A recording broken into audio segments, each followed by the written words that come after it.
Welcome. Welcome everyone to Virtua Health's Real Talk, Women's Health Chat. I am Bridget Reuter. I'm from the Virtua marketing team and I get to be your host tonight. It is wonderful to connect with you this way. We are just so honored and excited to be able to do this, and especially about a topic that I'm pretty sure we can all really relate to, especially right now. First things first, we have a few tips for our webinar tonight. Your camera and your microphone are both disabled. This protects your privacy, but you can still interact with our panelists during the session in two ways. We will have poll questions that will pop up on the screen at 3 different times during the seminar. And so you just click your answer right on the screen. And you can also submit questions to our panelists at any time during the presentation using the Q&A tab at the bottom of your screen. So just type your question in, and if you would like to submit it anonymously, there's a little tab that you can click. So, and our experts will answer the questions at the end of the session, but you can submit your questions at any time. So let's get started. This COVID-19 pandemic has changed all of our lives. And with that has brought a tremendous amount of stress and anxiety. So you are not alone in feeling that way. Whether you are worried about the health of your loved ones or navigating changes with your job or remote learning schedules for the kids or caring for parents remotely, I get a little twitchy just talking about it. It's a lot. It's a lot for all of us. So that's why we're all here tonight. We have 2 amazing women who are here to share their expertise and give us some tools and tips to help us balance our emotions as we all get through this together. It is my pleasure to introduce Dr. Joan Borysenko and Dr. Letitia Price. Dr. Joan is a world-renowned psychologist and a cell biologist focused on the mind-body connection. She is a New York Times best-selling author of 17 books and numerous programs on meditation and stress management. She integrates science with positive psychology and spirituality. She is also the proud mom of 2 and grandmother of 5. We are also welcoming Dr. Letitia Price. She is a Virtua Health primary care physician. Dr. Price trained at Virginia Commonwealth University and Temple University Hospital, and she worked for the city of Philadelphia in their Department of Health prior to joining Virtua. And she is the mother of 2 elementary-aged children who are remote learning right now. So many of us can relate to the stress that causes. So please join me in welcoming these 2 amazing women. Here we go. Hello. Can you guys both, I just want to make sure that we can hear everybody. I think you might have to unmute. Hello, good evening. Yes. Hi, everybody. I had to unmute myself, and I'm thrilled to be here. We're all learning how to use these new tools. It's wonderful to see you both again. Thank you. Thanks. Thank you for joining us for this important discussion. So before we get started, we have our first poll question, and it's about how much has your stress level increased these past 7 months? So I know for me, we'll give our guests a minute or 2 to click on their answer. I know for me, it comes and goes. I thought I had it all figured out at the beginning of this pandemic, but things kind of creep up on me. I call them layers of stress and disappointment. My son is a college freshman who was supposed to be away at school and is home figuring out how to be a college student while still living with mom and dad. And there's a silver lining in all of this, but it certainly has its challenges. So let's see what our guests had to say. Okay, so we have a good amount, 49% say it comes and goes.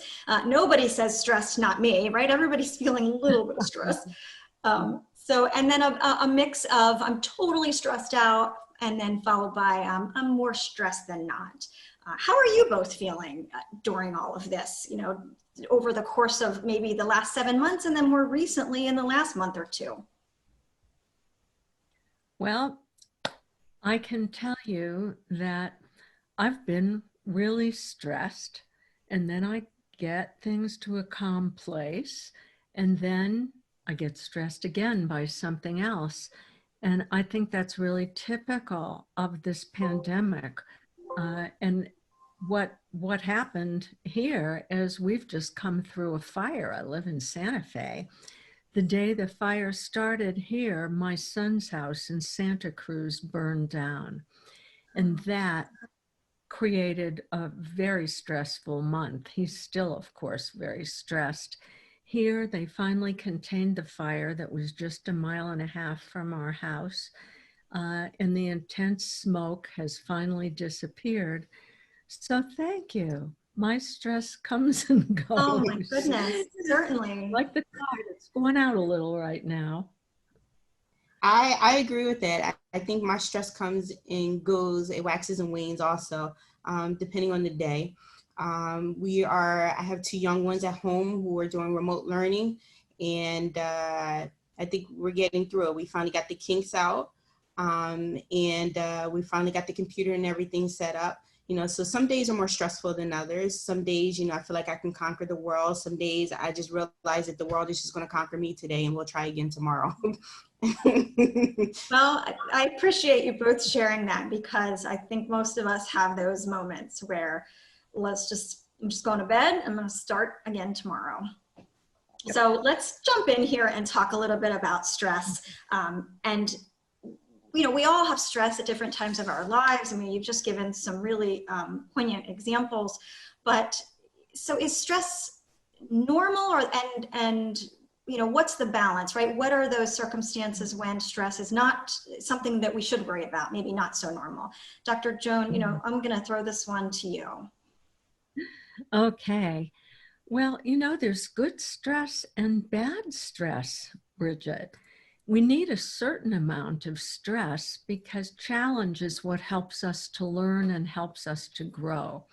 And that good stress is called eustress.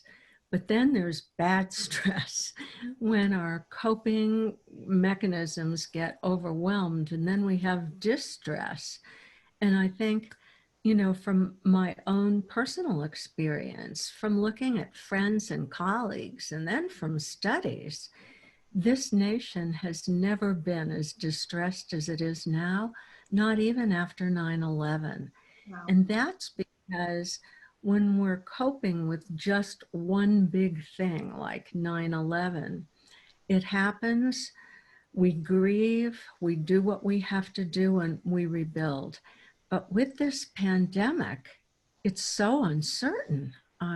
We don't know what's going to happen next.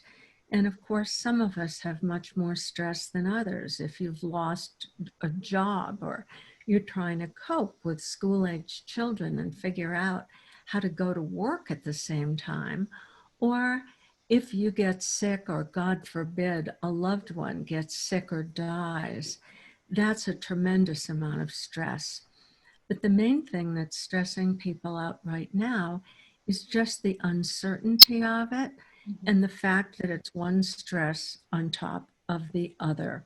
And for example, the fires in big parts of the country, floods in other parts of the country, and just the economic situation, which is so very difficult. So if you're in stress, if you're stressed, you're in good company. And just a word about how that can affect us emotionally.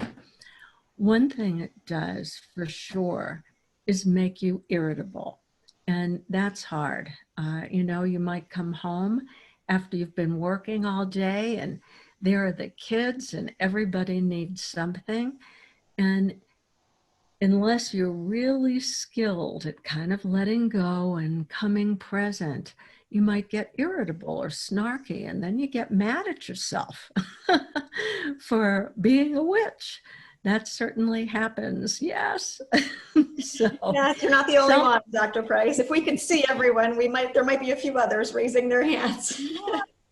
we need compassion for ourselves, because the other thing that happens, of course, is that people are much more anxious right now. And that's also a stress response, because we are uncertain. We don't know what's going to happen on a number of fronts. And anxiety is a little bit like stress. A little bit of it is okay. It actually helps you to plan and to be mindful and to be present and to figure out what to do. But too much turns into rumination, and then you can't sleep at night. And as Dr. Price will tell you, that exacts a toll physically. And then if you start feeling helpless, what happens is that you get depressed when you think, what can I possibly do?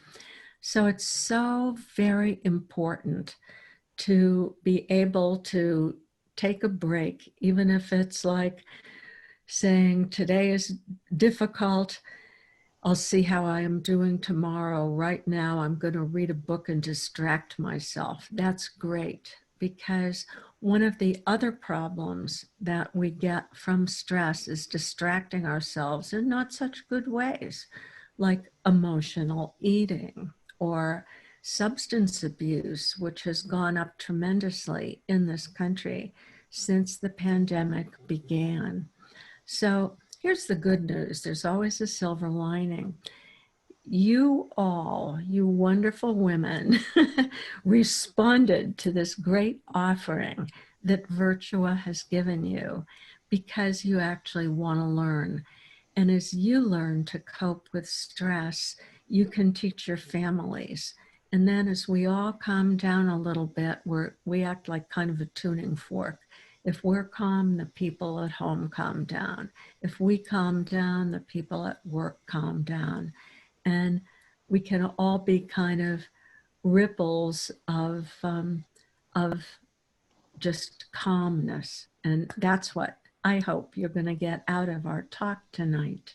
I love that analogy of a tuning fork. That really resonates, no pun intended, with me, because that's so true.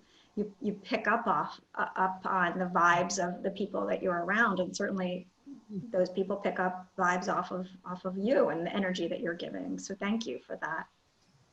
Welcome. Dr. Price, so in your practice as a primary care physician, I don't think a lot of people realize that they can talk to their primary care doctor about not just their physical ailments, but also emotionally, their stress levels and their anxiety. Can you talk a little bit about how you handle that in your practice?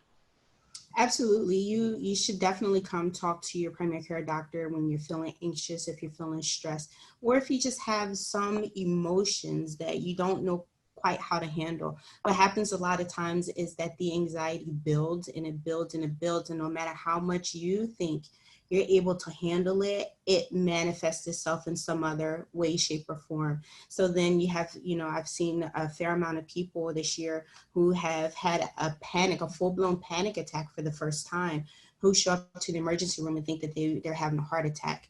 And so, thankfully, everything is fine, everything is ruled out. And then they come see me afterwards and say, I've always kind of had some anxiety, but I've been able to manage it. I don't know where the panic came from.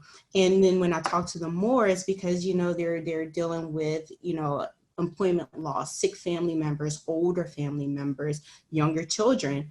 It's a lot of stress that people are going through these days. Sometimes people come in and they have a headache, a stomach ache, they can't sleep. It's just like a whole constellation of symptoms that don't all fit together. And so then when you get to the root of it, we figure out how much stress the person has been under, and that it actually correlates. The beginning of the symptoms correlate to whenever the stressors became heightened for them.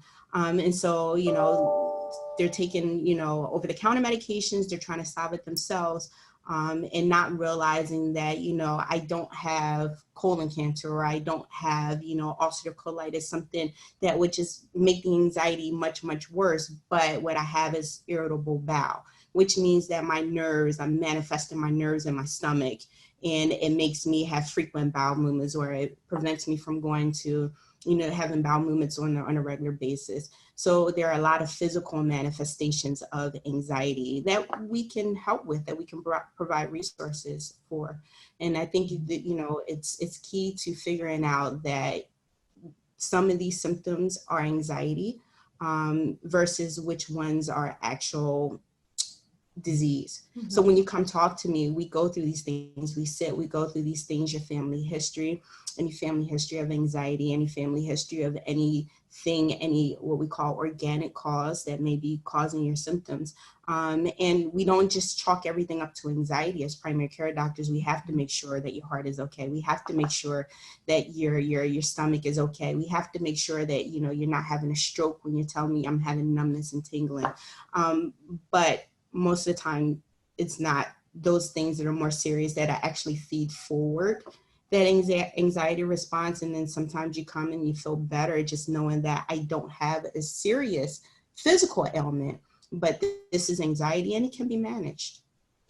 Right. I think that's a really important point, that you make sure you're in touch with your doctor, that you're following up on your visits and your annual physicals, and that if experiencing an overwhelming sense of anxiety and it's leading to physical problems, that to get that checked out, because Exactly.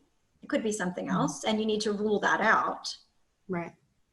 Yeah. But then that also, feeds forward the anxiety. So when you start having chest pain and shortness of breath, and oh my goodness, I'm at that age. My father had a heart attack at 55.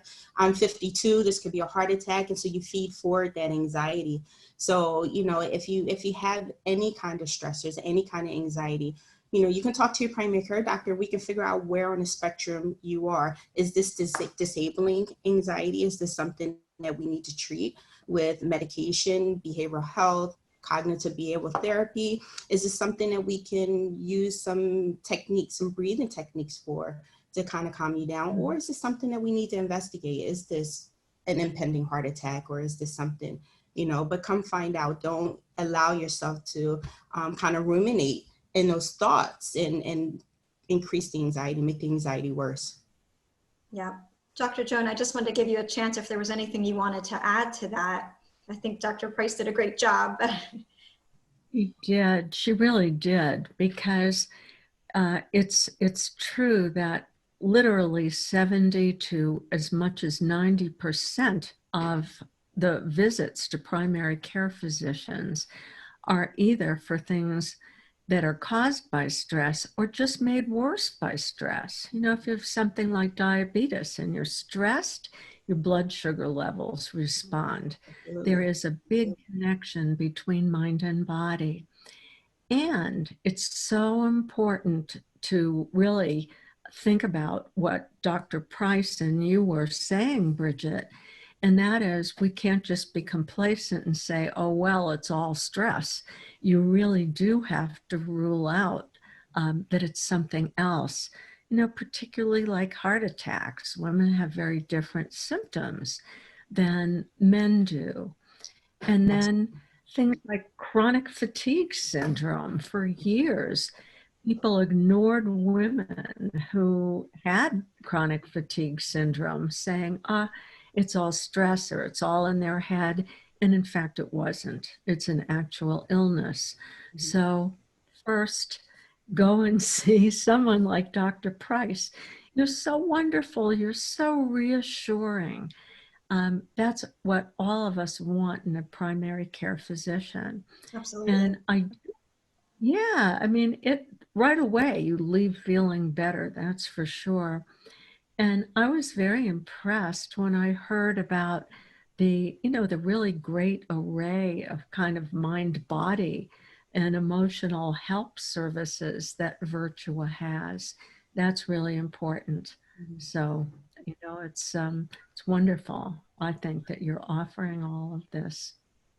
Wow, it's our honor really to be able to bring this information to this group tonight. So I do want to come back to a few things, but let's shift now to talking about we've talked about the stressors maybe that are out of our control, but let's talk about some of the things that we can do to control our stress. And one of those things is creating boundaries. And that leads me to our next poll question. So all of our guests, if you can please, when the poll question comes up on the screen, please select your answer. So who do you have trouble saying no to? People at work, your girlfriends? Is it the people at home, your spouse and children, or your parents? This is a sensitive area. Right? This is not an easy question to answer. I think you can choose more than one here too. So we'll give people just another few seconds to answer, and then we'll take a look and see what our group has to say. And then I'm gonna start with you, Dr. Joan, and see if you can provide any advice on saying no, which is not easy for a lot of people. Let's see what our group says. Okay, so number one, our spouse and our children, followed quickly by work colleagues, right? There's a lot of expectations there. And then our friends, and then our parents to a lesser degree. But what gives, Dr. Joan? How do we do this? We know women in general, well, it's a general statement, but we like to give. Most women are givers and get into trouble because we'll give and we'll give until there's nothing left. And already when we're stressed, our well is not as full as it used to be. We're using up a lot of energy just dealing with that stress. And when people come along and they ask for things from you, what I like to tell people, we all need to go to better boundary school. The easiest way to cope with that is to give yourself a little bit of time and say maybe, or I'll get back to you. Because we're so conditioned to say yes right away and to give and to give and to give some more. There's a wonderful little book, a resource written by William Ury, U-R-I. He actually started the Harvard negotiation project. He could negotiate between different countries.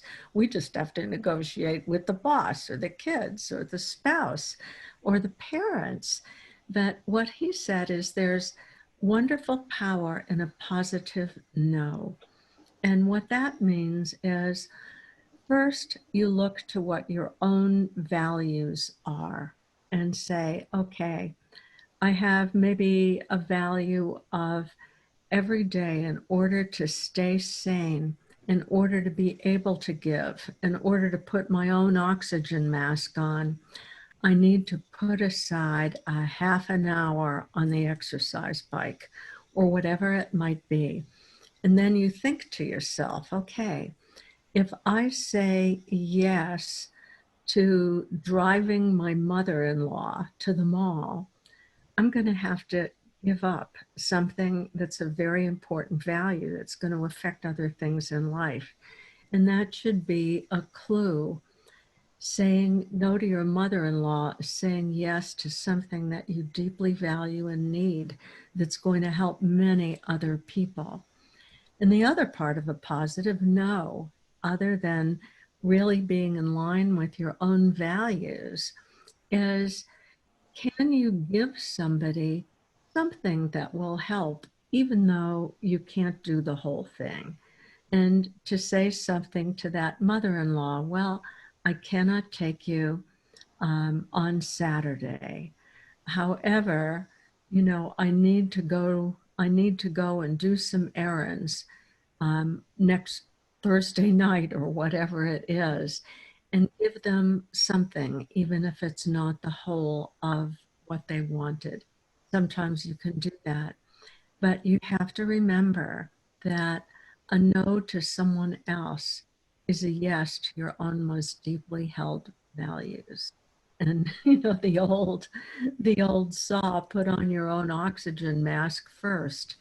is so, so true, because otherwise, when your well is empty, you're not in your best self, you're not in your compassionate self, and you make um, decisions that may not be very good ones.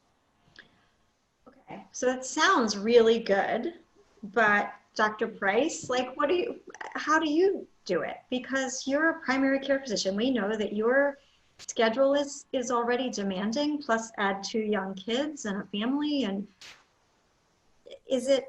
are you able to do that, carve out that little bit of time? So it's hard to carve out a little bit of time, but one thing that I've always learned from my mom is to have humor in everything. Like, I find humor in every situation. And so, Dr. Joan, when you were talking, a couple of things, came to my remembrance. First, when you talked about setting boundaries and setting boundaries with family members. I have an 8 and a 4-year-old. So setting boundaries with them, my 4-year-old told me a couple weeks ago when I told her that, she asked me something and I said maybe, and she said under her breath, "Oh, that means yes." And so, like, rule number one in my house is I don't negotiate with terrorists, right? So that's what I tell my children all the time. Like, there's no negotiation. In this house is not a democracy. I run the show, right? And so these are the things that we have to do in order for the household to run properly. But also, I was thinking also when you were speaking about, putting on your own oxygen mask, because I see a lot of people who come in with caregiver burden and caregiver stress.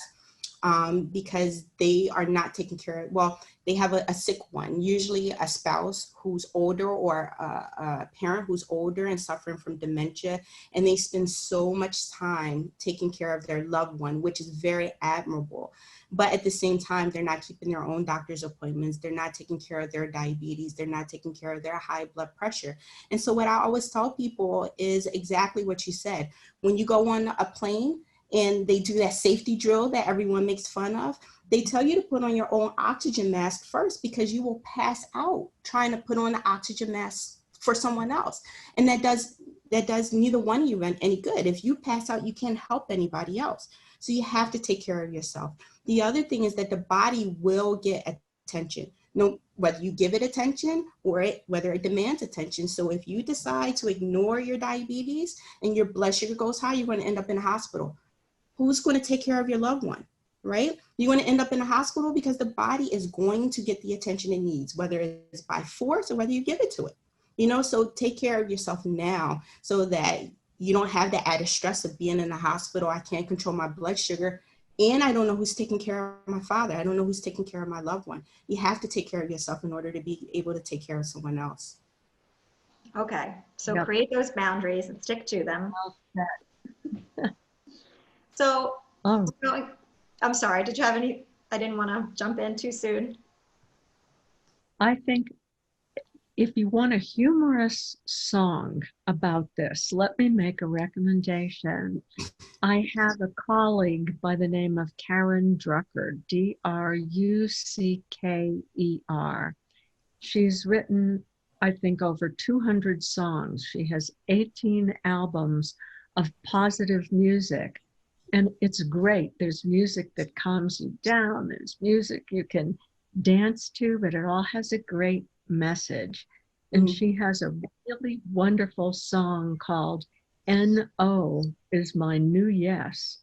And I really love it. It's great. Dance around the kitchen and sing that song. It'll reduce your stress and firm up your boundaries. Karen Drucker. Sometimes it helps just to take 5 minutes out the day and just, some of the Facebook groups that I'm in, they have like Meme Monday. And I just have a ball. Sometimes I'll just go in the bathroom and close the door, and I'll just scroll through some of the memes and just have a blast for 5 minutes. And then once I come out, then I'm better able to handle, she hit me, she took my toy, I don't like my sister anymore. Oh, that's great. And the power of music, I think that's a good strategy too, for just clearing your mind and dancing away the stress for a few minutes. I do love a good kitchen dance party. So it really helps, because stress is embodied. You get tense, you're holding your muscles. And it's like you can't release it from your mind often, but you can release it from your body. Yeah. Movement is golden. It's so Exercise. important. Exactly. Exercise. I tell my patients all the time, you know, and nothing feels better than when you have 10, 15 minutes after work and you're stressed out and you're tense and you get on the treadmill, you just start banging and just take it out on the treadmill, and then you feel so much better. Much better. Exactly. Yep. Or if you can just take, if you've got 5 minutes and you can leave work or leave your home and be outside and move outside, take a look at the sky. It's amazing. You know, there's a whole lot of research on that. Just by lifting your gaze, suddenly your perspective gets larger, because when we're stressed, everything gets really little and it's all about what's wrong. Right. And the reason for that is survival. Our brain is keyed up to look for the negative. If it wasn't, our ancestors wouldn't have survived and we wouldn't be here. But it's not just about being negative. The more stress happens, the more your brain circuits of negativity take over. So you have to interrupt that. And a great way to do that, which you can combine with exercise, is to go outside and just see how beautiful things are. It's fall, the leaves are turning, you've got that beautiful air that's warm, but there's a, you know, crisp coolness underneath it. And if you're walking around and you have a moment where you get distracted from your rumination and your stress, and you say, oh, the sky's so blue, or whatever it is. If you savor it, notice, what does it feel like to feel delighted, or to feel the awe of seeing something beautiful, or just to feel your muscles working? If you stick with that and savor those sensations for 10 or 20 seconds, what we know is you start to form new brain circuits of positivity. And, you know, it's not like this takes a long time to do. It's like there must be moments for you, Dr. Price, when you see those precious little girls and they're so much fun, or they're so sweet, that your whole body just like buzzes with, oh, I love this. And if you stick with that while it's happening, if you notice it, it's like it does wonders for reducing your stress. Mm-hmm. Well, I think that leads us really perfectly into our mini meditation session that we're going to walk through, all of us together. So we know that new research shows that even a small amount of meditation can actually help. Doesn't have to be something that you dedicate an hour to. It doesn't have to be super formal, but even just a few moments a day can really make a huge difference. And we do have our third polling question about that to understand our guests, how familiar are all of you with doing meditation? So there's, the options are, I've never done it, I've maybe tried it, I do it when I can fit it in, or I have a regular practice. So we'll give our guests a couple seconds here just to click on your answer. And then Dr. Price Dr. Joan has agreed to take us through a 5-minute mini session for all of us to understand what that could be like and how we could do that on our own. And then we will get to some of your questions. So please type those questions in to the Q&A tab at the bottom of your screen. And we'll get to some of those next. Okay, so it sounds like most people, 63%, have given it a try, right? We have about 10% who have never ever done it. And then some people who do it a little more regularly. So let's talk about that a little bit and then maybe give it a shot. I'm game. All right. it's a great thing to do, because what it does is it calms down your internal dialogue. Because when your mind is ruminating or you're anxious, you need to be able to take a break from that.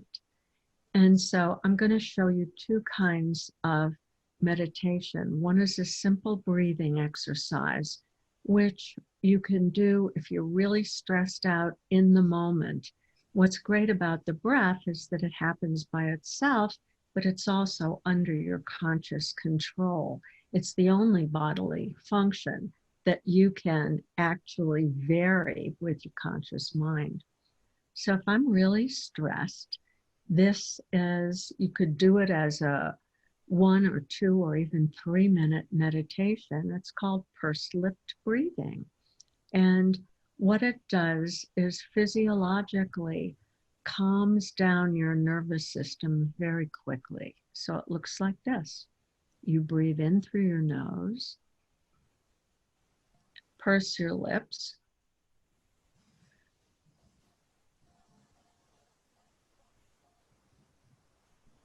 breathe out through pursed lips till the breath is all gone. Next breath comes in,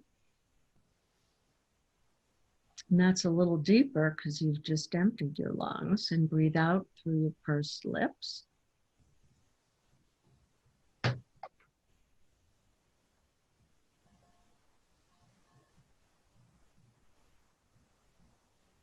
Wow, the out breath gets really long.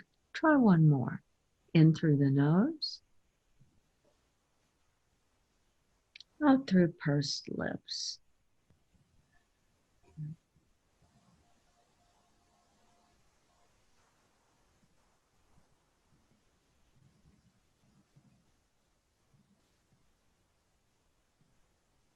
Wow, that gets long and slow. And as your out breath gets longer than your in breath, you're affecting something called your vagus nerve and really doing something physiologically. Do you feel calmer? How was that? Who tried it, I wonder? Works well. It works really well. And if you watch a clock, it's an interesting experiment, because after you've done it for a minute or so, you'll see, oh my goodness, I might only be breathing 4 times 4 breaths a minute or something. So however that goes, that's stress relief in the easiest form of little meditation. I'm going to show you another breath meditation now.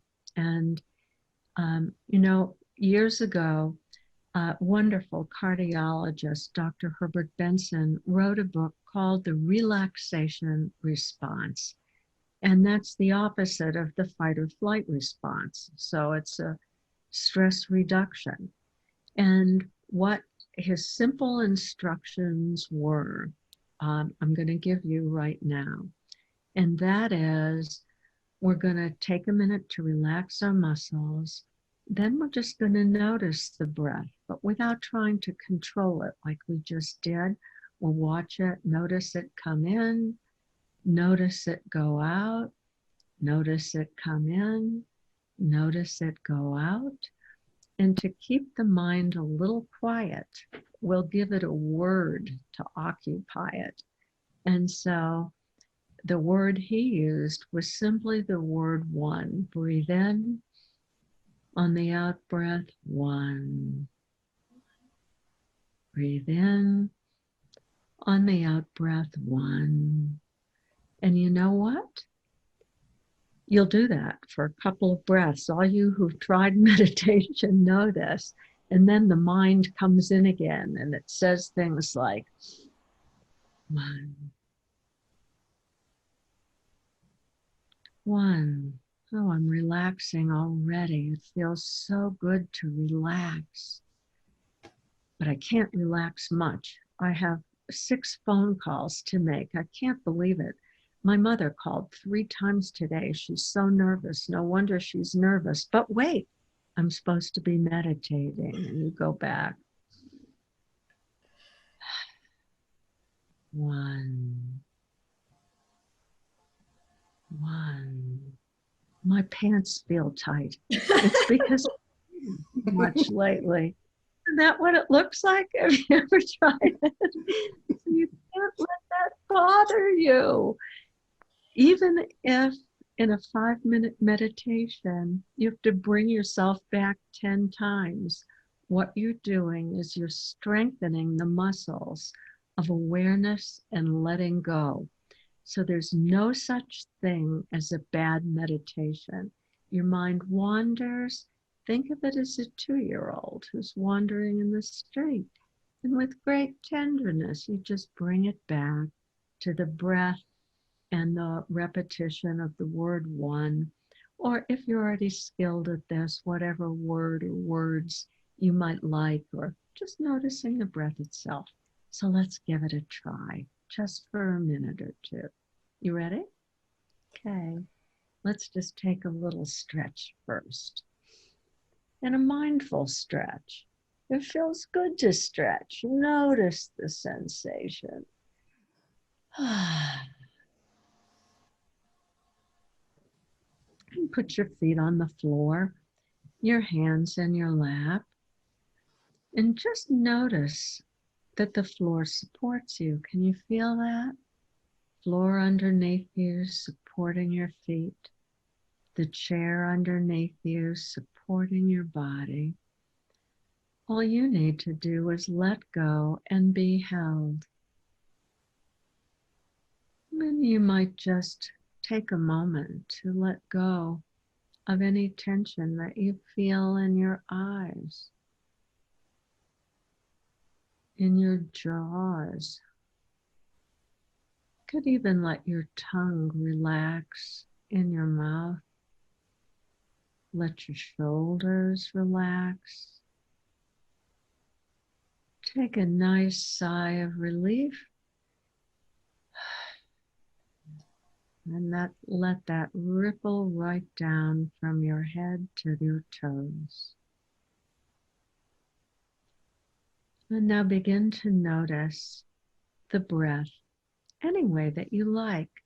You might notice that your body just rises up as you breathe in, and then your body relaxes and lets go as you breathe out.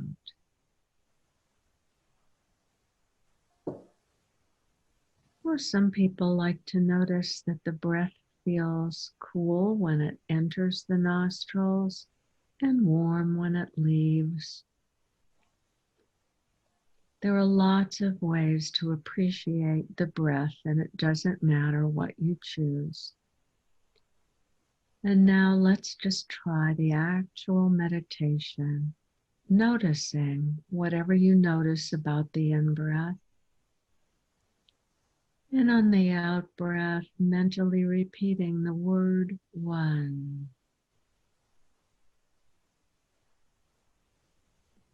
With every out-breath, one.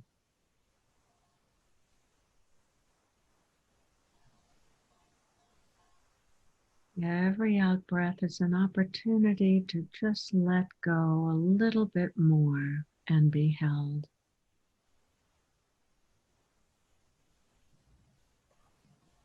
One.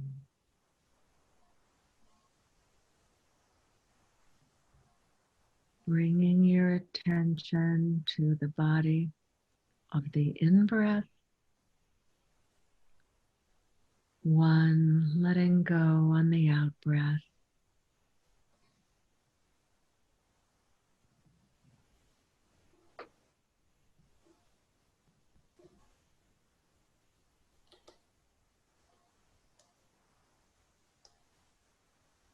Just another few breaths now. Bring your mind back over and over from wherever it goes.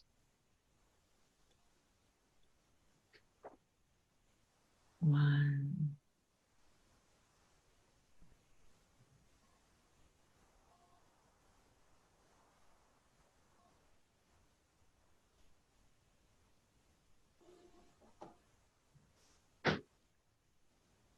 there you have it.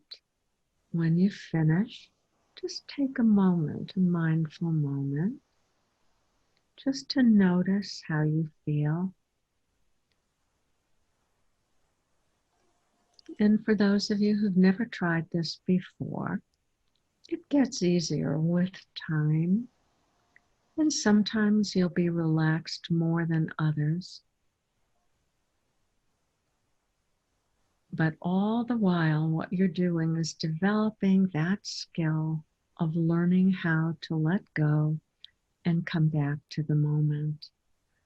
And your nervous system is beginning to realize, aha, I can let go.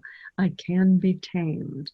And what happens, that's the beginning of all healing.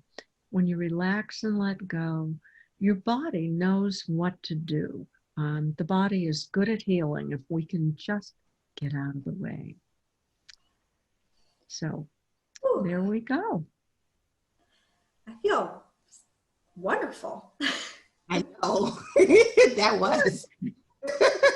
Literally 5 minutes or less.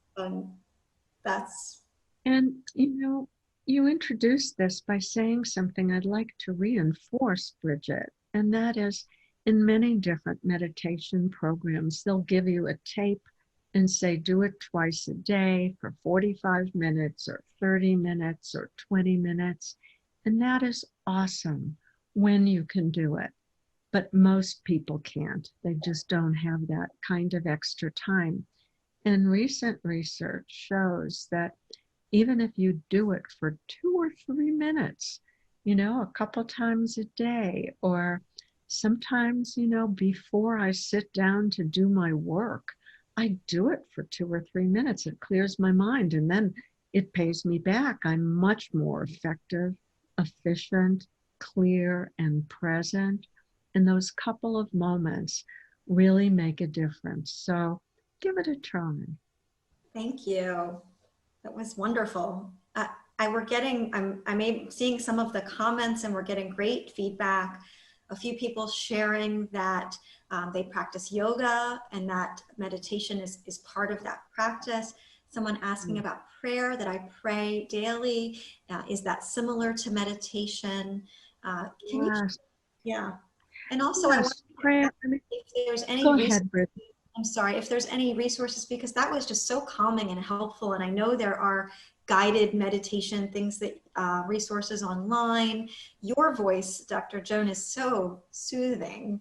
Do you have resources online that we can connect people to after the session? I do. I've produced maybe a dozen different kinds of meditation, and they're all available through Hay House. But if you just Google my name and meditation, you'll come up with resources. I love the app called Calm. I think it's a really beautiful app and a great way to start your day and to learn about different kinds of meditation. And someone in the chat already mentioned that Calm was a great app. It's fantastic. You didn't used to have things like this. Now you do. And it's wonderful. And yoga is a tremendous skill because, again, you're releasing the stress because you're moving your body, you're using your breath. It feels great. And also Qigong or Tai Chi. I tend to dance around my house doing both. If I'm doing the dishes, I'll come and sometimes grab a dish, put it in the dishwasher, straight it out. Like, yoga as you go. We can adapt these things and we can have fun with them.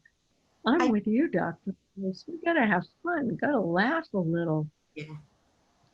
So we have I'd like to try to get to some questions. So we have a couple of questions about what are the long-term effects of stress, and then a follow-up is, can that be reversed? So do you want to take that? Yeah, so some of the long-term consequences of stress can be, so stress is when you're overly stressed, or when you become distressed in a sense, where you're not managing it well, your fight or flight response kicks in. So that means your cortisol levels are really high. So when you think about fight or flight, you're thinking about, you know, a bear is getting ready to attack me. What am I going to do? Am I going to fight this bear, or am I going to flee from this bear? So either way, whether you're going to fight or you're going to flee, everything is revved up. Your heart rate is revved up. Your blood pressure is revved up. You dump tons of sugar into your system because you are getting ready to do something, right? But when you're walking around in a heightened state like that all the time, it can cause long-term effects on the body. We know that it can lead to like chronic neck tension and chronic headaches, tension type headaches, which are hard to kind of, once you develop all that tension, it's hard to work that tension out. It can cause some heart problems. It can cause mitral valve prolapse, which is one of the heart valves. You know, if it's, you know, genetically prone to becoming weak, it'll become weaker. It can raise your blood pressure. It can raise your blood sugar over time. So there are some long-term effects of being under stress, under a lot of stress, and not managing it well. So again, we encourage you to come in and talk to your primary care doctor. And, you know, sometimes, you know, a patient who comes in who has high blood pressure, and we give them 5 or 10 minutes to calm down. You know, we take the blood pressure again, and it turns out the blood pressures are normal. And they you know, just like, in a sense, just like smoking, we know smoking raises your blood pressure. Stress raises your blood pressure. Long-term high blood pressure can cause heart failure, it can cause heart attack, can cause stroke. The body, the brain, the heart, doesn't matter, doesn't care what the source of the elevated blood pressure was, it will all end in the same result. So there are some unfortunate long-term consequences of being under and not managing your stress well. Okay, so all good reasons to put into practice some of the things that we talked about tonight. Yeah, absolutely. Yep. And some of those are reversible and some aren't. And, you know, one effect of cortisol got a lot of press when this research came out, is that it causes belly fat to accumulate.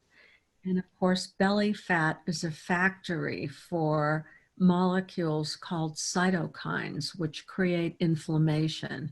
And inflammation is kind of the final common pathway for many problems in the body. It's kind of like a low-level fire. And as you get older, particularly, this is called inflammaging, and it's not such a great thing. For people who have been very, very stressed, I mean, really traumatized, they've been through war, they've had, you know, the kind of trauma where their life feels endangered. Sometimes the very long-term effect of flashbacks and cortisol is that they develop memory problems. So we want to intervene with stress before memory cells in the hippocampus of the brain get affected. Yeah. So it's, you know, and the main reason we want to eliminate stress is because it makes life feel so miserable. And for the most part, you know, when we catch it, we can reverse a lot of it. So it's never too late, never too late to start really learning the stress reduction and self-regulation skills. So Dr. Price, what are some of those warning signs that your stress has gone too far? When would you suggest that someone give you a call and go, or their primary care physician? So we can pick up on abnormal amounts of stress on your routine physical. We routinely screen for anxiety and depression. So if you answer honestly to the depression scale, to the 2 depression questions, or, you know, if you have a sense that you're undergoing a lot of stress, you know, during your annual physical, or, you know, you don't have to wait a whole year. You can always come in and speak with us. But some of the common symptoms are insomnia, not being able to sleep well, which leads to a whole host of other problems. I see a lot of neck tension, a lot of headaches, tension headaches that kind of stem from tight muscles in the back and the shoulder, and lead to, you know, some people have migraines and some people have just like these tension headaches. We also see a lot of irritable bowel syndrome, which means, you know, a lot of constipation or a lot of diarrhea, which seems to be heightened because of stress. I see a lot of panic, a lot of people who come after a visit to the emergency room for the first time with chest pain, with shortness of breath, with heaviness in their limbs. Now, by all means, if you're having any of these symptoms, you know, chest pain, shortness of breath, fast heartbeats, you absolutely need to be checked out in the emergency room. So if you feel your symptoms warrant that, you absolutely should do that. But also follow up with your primary care doctor. Once the emergency room says, you know, you didn't have a heart attack, you didn't have a stroke, that's great. But we want to prevent those symptoms from happening again if we can, you know, because again, the cortisol response, you know, it can really wreak havoc on the body. Just like Dr. Joan was saying that, you know, when you start to the high cortisol and you develop the body fat, and then the internal fat around the organs, it also develops insulin resistance, which we also call diabetes. And, you know, a lot of that diabetes caught early can be reversed. Right. High blood pressure, you know, if it's white coat hypertension or if it's anxiety driven high blood pressure, we can reverse that. So it's important to catch these things early. That's great. So we have a question now about boundaries. So what are some strategies to set boundaries for people who try to make you feel guilty? You know, that's a really interesting question. Years ago, the second book I ever wrote was called Guilt is the Teacher, Love is the Lesson. And actually, when people try to make you feel guilty, they're really trying to make you feel ashamed. There's a difference between guilt and shame. Guilt is feedback for, aha, I could have done a better job here. Oftentimes, people are trying to tell you you're not a good person unless you do what I want to do, you to do. And that's very, very difficult. I don't know. I think my mother had a special course in making people feel guilty. But if we know, it's, you know, you bring some mindfulness to it and recognize this is what this particular person is likely to do with you.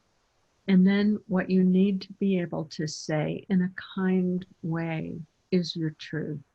And that is, I really would like to do that for you.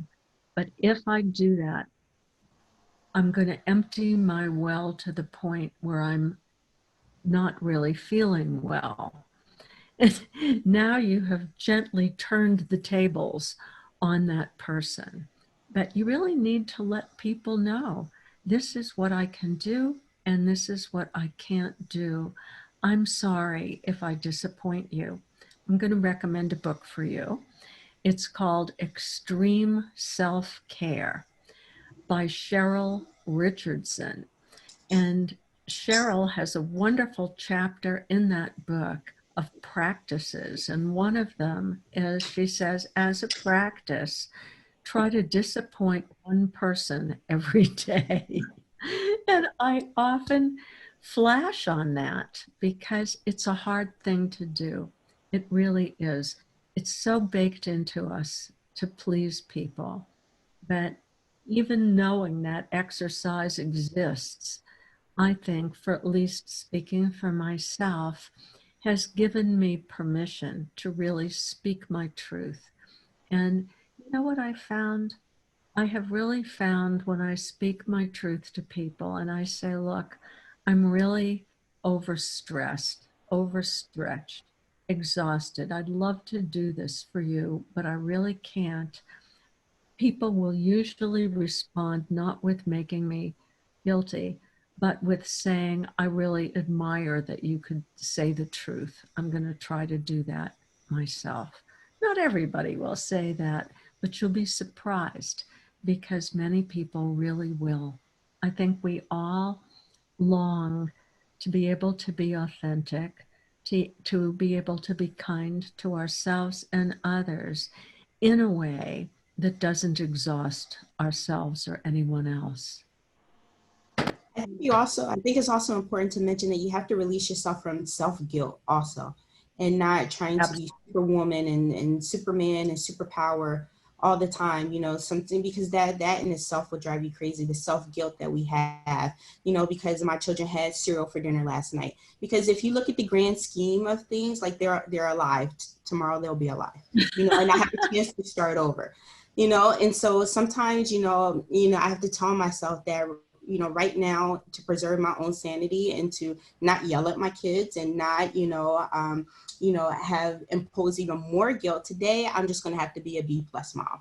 Today, I'm just going to have to be a B mom. I can't be a A mom every day, and they'll still be alive. Excellent advice. Fantastic. I think we are going to wrap it right there, because the two of you have left us with such great advice. I think that the thing that's really helped me with all these strategies is also to remember that you're not alone. We're not alone in this. We're all dealing with this, and that it's important to talk about it, to talk to our girlfriends, to talk to our spouse, to talk to our doctor, talk to a therapist. There are resources that can really support us through this time, because we really are all working our way through it. And sometimes it's just good enough for today. Can I answer another question that was in that I saw come through the chat about foods? Sure. And so, you know, throughout everything, you know, it's hard, but trying to maintain a healthy diet is also really important, especially a diet that's low in sugar. We know that sugar is a pro-inflammatory, and the more sugar you eat, the more hungry you feel. You go through the highs and the lows and the crashes. I feel good, I don't feel good. You know, I have a lot of energy and then I am depleted. And so there was a particular question in there that said, what kind of foods which should we eat and what should we not eat? And, you know, fruits and vegetables are, you know, always the right answer. Everything you need in the supermarket is on a peripheral. You know, you go to the fruit and the vegetables, the meat in the back, the dairy on the side, you come on out the supermarket. But staying away from processed foods, staying away from white sugar, white bread, white pasta, you know, and if you do eat starch, you know, whole grain, but still limit it, will help improve your mood also. That's great. That's a great point, especially during this pandemic when we're all cooking more and 3 meals a day. I know my friends and I talk about, like, oh my gosh, we're all the dishes and the cooking that we're doing right now. And the baking has been fun, but I do notice a difference when we're eating healthy in our mood, everyone's mood. There's a lot less hangry people in my house coming off of a sugar crash, right? When we're eating a little healthier. And I want to say baking with almond flour cuts down on the carbs, and you can make wonderful things out of it without, you know, any grain, once it's ground up, just is like eating sugar, carbs. Right. So try the almond flour, as long as you're not allergic to nuts. You can get creative in the kitchen. That is great advice. Was there anything else? I feel like we covered so much good stuff. I want to just be sensitive to the time because I know everyone's got a lot to do, but I have loved every minute of this. Has been really such a pleasure speaking with both of you. A recording of tonight's session will be available. We will share that with all of those who registered. We'll be sending out an email to all of you. So you'll be able to watch this again and do that little meditation again and share it with your friends. And just a reminder that if you do want to schedule an appointment, you can always reach out to Virtua Health. Our doctors are available for either in-person or teleconference appointments. You just call 888-VIRTUA-3 or visit virtua.org. And also a reminder, we're going to do this again. We have another Real Talk Women's Health Chat coming up. It's called Cooking from the Heart, Recipes for a Healthy Holiday with a celebrity chef and one of our Virtua cardiologists, Dr. Duca. And that's coming up on November 12th, so you can register for that. Thank you so much. This has been such a joy, and I really think we've helped a lot of people. We're seeing wonderful comments coming through from everyone, so we'll be able to share those with the docs. Thank you so much. Thank you so much. This has been wonderful. I learned a lot. Thank you. So did I. I really enjoyed it. I'll think of you, Dr. Price, with those two little girls at home, cooking on Sundays so that you can come home from work and have healthy things already, and all your good advice. Yes, and thank you. Until they rebel and then it's cereal. Well, and one of our guests did say sometimes ice cream for dinner is okay. Well, thank you so much. And Dr. Joan, good luck to your son. I hope everything is okay where you are. It's been a pleasure, and please stay in touch. All right. Thank you so much. Everybody. Thank you, everyone. Go have a little fun. Good night.